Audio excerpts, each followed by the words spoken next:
Hello everyone, आज हम discuss करने वाले हैं जामिया मिलिया इस्लामिया के जो है क्लास 6 के एडमिशन फॉर्म्स के बारे में बात करने वाले हैं। Eligibility criteria, entrance test, syllabus, books कौन कौन सी परचेज़ करनी है, कहाँ से प्रिपेयर करना है, ये सब हम इस वीडियो में जो है एक एक करके डिस्कस करने वाले हैं ताकि आप लोगों को कोई भी डाउट ना रहे। अगर आपको कोई डाउट है, कुछ समझना है, कुछ डाउट में आपको क्लैरिटी चाहिए तो आप इंस्टाग्राम टेक्स्ट कर सकते हैं। डाकिया इन्फो के नाम से इंस्टाग्राम का पेज भी है, लिंक आपको डिस्क्रिप्शन बॉक्स में मिल जाएगा। सिलेबस, क्वेश्चन पेपर का पीडीएफ आपको डाउनलोड करना है, टेलीग्राम पेज से डाउनलोड कर सकते हैं आप, लिंक आपको डिस्क्रिप्शन बॉक्स में मिल जाएगा। तो चलिए अब मैं आपको इसमें एक एक करके जो है सारी ज़रूरी चीज़ें समझा देता हूँ। सबसे पहले फॉर्म्स के बारे में अगर हम बात करें तो 2024 में जो फॉर्म्स है आपके वो फर्स्ट फेब से आ गए थे। जामिया मिलिया इस्लामिया जो है फॉर्म्स रिलीज़ कर देते हैं आपके फेब में ही, तो आपको फॉर्म को लेकर तो नहीं सोचना है। और आपका जो एंट्रेंस टेस्ट है वो मार्च में ही हो जाएगा लास्ट वीक तक के, यानी 27 के बाद आपका 27 मार्च के बाद आपका कभी भी एंट्रेंस टेस्ट हो सकता है। तो यानी आप जैसे ही एग्ज़ाम्स देकर आएंगे आपको तुरंत एग्ज़ाम्स की तैयारियाँ शुरू कर देनी है 6 के लिए। पहली ज़रूरी चीज़ ये है कि आपको ये चीज़ पता होनी चाहिए। दूसरा, एग्ज़ाम्स की तैयारी करने से पहले सबसे ज़रूरी चीज़ ये होती है कि सिलेबस क्या है, क्वेश्चन पेपर क्या है, किस तरीके के क्वेश्चंस एग्ज़ाम्स में पूछे जा रहे हैं, ये भी आपको पता होना चाहिए। प्रीवियस कट ऑफ क्या रही है एडमिशन्स के लिए आपको।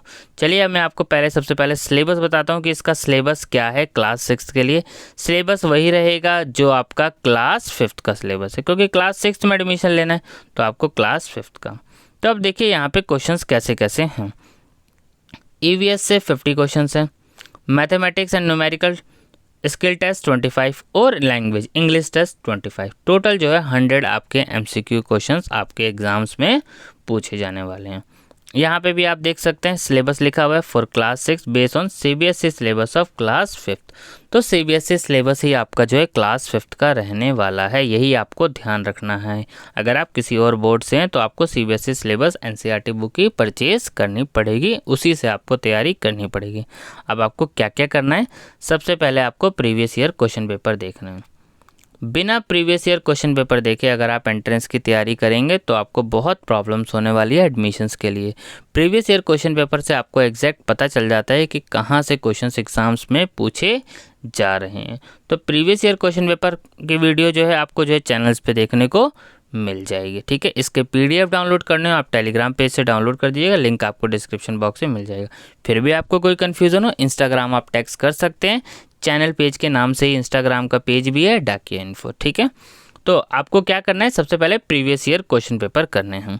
जब आप प्रीवियस ईयर क्वेश्चन पेपर कर लेंगे, सेकंड स्टेप से आप शफीकुर रहमान की बुक परचेज कर लीजिएगा एमसीक्यू क्वेश्चंस प्रैक्टिस करने के लिए। दूसरी चीज़ एनसीईआरटी। तीसरा, जब आपके पास इतना मटेरियल हो जाए तब आपको अपने एग्ज़ाम्स की प्रिपरेशंस स्टार्ट करनी है।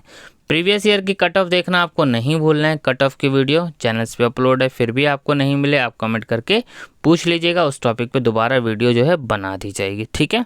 अब जैसे कि आप लोगों को पता है कि अगर मैं बात करूँ सेफ स्कोर क्या होगा, आपको कम से कम 82 से 85 मार्क्स स्कोर करना पड़ेगा अगर आप चाहते हैं कि एडमिशन्स आपका हो जाए। कट ऑफ 90 प्लस भी रहती है, लेकिन आखिरी लिस्ट तक अगर आपके 80-82 के तक के हैं तो आपका एडमिशन्स हो जाता है। तो आपको पहला तो इसमें कोशिश करनी है, जितना प्रीवियस ईयर क्वेश्चन पेपर कर लेंगे तो आपको बहुत कम दिक्कत होगी। अब आपको क्या करना है, जब आपके पास सारा मटेरियल तैयार हो जाए तो आपको हर एक टॉपिक के नोट्स बनाने शुरू करना है। एक टॉपिक्स पढ़ें, उसके नोट्स बना लें। अगर आप अभी से ही तैयारी करें, जब भी आप ये वीडियो देख रहे हैं तब से ही अगर आप तैयारी करते हैं तो भी आपके पास अच्छा खासा मौका होगा एग्ज़ाम्स को प्रिपेयर करने का, ठीक है। तो आपको क्या करना है, नोट्स आपको साथ के साथ बनाते हुए चलना है। नोट्स बनाने का बेनिफिट आपको कब मिलेगा, जब आपका एग्ज़ाम्स होगा। एग्ज़ाम से जब आपके कुछ दिन बचे होंगे तो आप नोट्स को कई बार रिवाइज कर सकते हैं। अगर आप बुक में टिक करके रखेंगे, मान लीजिए शफीकुर रहमान की बुक हो गई, एनसीईआरटी बुक्स हो गए, प्रीवियस ईयर क्वेश्चन पेपर हो गए, इतना सारा मिक्सअप हो जाएगा तो आपको बहुत दिक्कत होगी रिविज़न करने में। अगर आप बिना रिविज़न के एग्ज़ाम देने जाएंगे तो आपको बहुत सारी कन्फ्यूज़न होगी। तो बेटर ऑप्शन है आपके लिए कि आपको नोट्स बनाने चाहिए, ठीक है। दूसरी सबसे ज़रूरी चीज़, नेगेटिव मार्किंग नहीं है एंट्रेंस टेस्ट में, तो आपको वहाँ पर सारे के सारे क्वेश्चंस अटैम्प्ट करके आने हैं। बहुत सारे बच्चे गलती करते हैं कि क्वेश्चंस अटैम्प्ट नहीं करते हैं, सारे के सारे कहते हैं जो क्वेश्चन नहीं आया उसको क्यों करना। ये गलती आपको नहीं करनी है। अगर आप सही कर जाएंगे उस क्वेश्चन को तो आपको उसके मार्क्स मिलेंगे। तो आपको ये एक काम ज़रूर करना है कि सारे के सारे क्वेश्चंस को आपको अटेम्प्ट करके आना। तीसरी जो बात सबसे ज़रूरी है कि आपने क्वेश्चंस अटेम्प्ट कर लिए, अब रिवीजन को लेकर डाउट आता है कि आपको कितनी रिवीजन देनी है। रिवीजन आपके ऊपर डिपेंड करता है कि कितनी जल्दी आपको चीज़ें याद रह सकती है। तो कोशिश करना है आपको 3 से 4 रिवीजन ज़रूर देनी है। जितना ज़्यादा रिवीजन देंगे उतना ज़्यादा आपके लिए हेल्पफुल होने वाला है, ठीक है। अब सबसे मोस्ट इम्पॉर्टेंट जो चीज़ें हैं वो है फॉर्म। फॉर्म में बहुत बच्चे क्या करते हैं, क्या नाम है, जैसे कि आप मान लीजिए आप मुस्लिम कैटेगरी से जनरल डाल देते हैं, बाद में पता चलता है कि आपको मुस्लिम कैटेगरी में बेनिफिट ज़्यादा है, तो फिर आप चेंज करने की कोशिश करते हैं। तो एडिटिंग का ऑप्शन स्कूल वाले फॉर्म में बहुत रेयर एक बार ऑप्शन देखने को मिलता है, पर फिर भी उसमें आप बहुत चीज़ें चेंजेस नहीं कर सकते। तो आपको फर्स्ट टाइम में ही कोई गलती नहीं करनी है। फॉर्म जैसे ही ओपन होंगे मैं आपको वीडियो बना के अपडेट करूंगा, फॉर्म कैसे भरना है मैं आपको बताऊंगा। फिर भी आपको कोई कन्फ्यूज़न हो आप इंस्टाग्राम टेक्स्ट करके पूछ लीजिएगा, पर फॉर्म में कोई गलती मत कीजिएगा। फॉर्म भरने से पहले एक बार वेरीफाई ज़रूर कर लीजिएगा। अगर आप एक बार फॉर्म भर देते हैं, पेमेंट कर देते हैं, फिर आप कुछ भी चेंजेस नहीं कर सकते। तो फॉर्म भर के रख लीजिएगा बेशक, जब तक कि आपका कन्फ्यूज़न क्लियर ना हो पेमेंट मत कीजिएगा, ठीक है।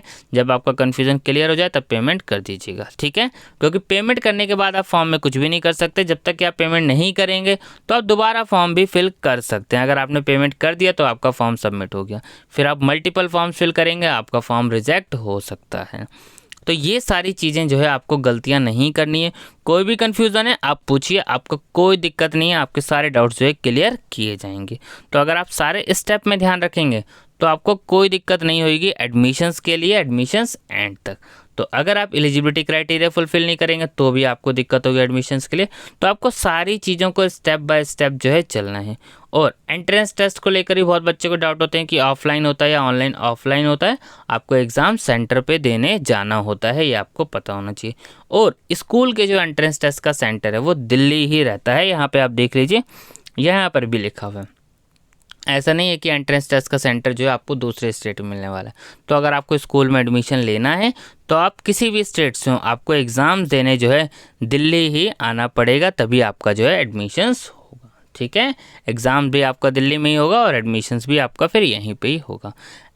ऑनलाइन फॉर्म सारी चीज़ें आपकी ऑनलाइन चलने वाली है। एंट्रेंस टेस्ट आपका ऑफलाइन होना है और उसके बाद चीज़ें सारी ऑफलाइन होनी है। फॉर्म आपको सारा सब कुछ ऑनलाइन ही भरा जाना है, ठीक है। बाकी जैसे जो जो अपडेट आएगा सब आपको वीडियो बना के अपडेट किया जाएगा, ताकि आपको कोई भी कन्फ्यूज़न ना हो। फिर भी अगर आपको डाउट हो, सिलेबस, टॉपिक, सारी चीज़ें डिटेल सारी चीज़ें आपको टेलीग्राम पेज पर मिल जाएंगी। नोट्स, MCQ क्वेश्चन प्रैक्टिस भी वहाँ पर जो है आपको कराया जाएगा, ठीक है। Thank you.